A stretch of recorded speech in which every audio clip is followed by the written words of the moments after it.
आयुष्यात सगळ्याच गोष्टी आपल्या मनासारख्या घडतील असं काही नसतं.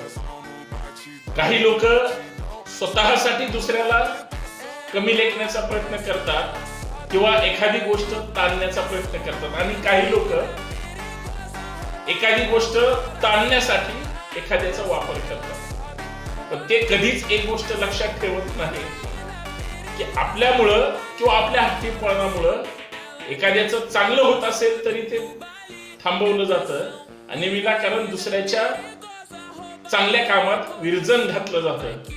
ही काही लोक जी असतात ना, ही फार डेंजर असतात.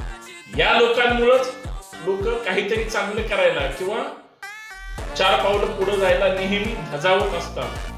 ती लोक कधीच तुम्हाला दिसणार नाहीत. ते फक्त शुद्ध पद्धतीने काड्या करण्याचं काम करतात. काड्या करणाऱ्यांपासून फक्त सावध राहावं. खरंय. जय शिवराय.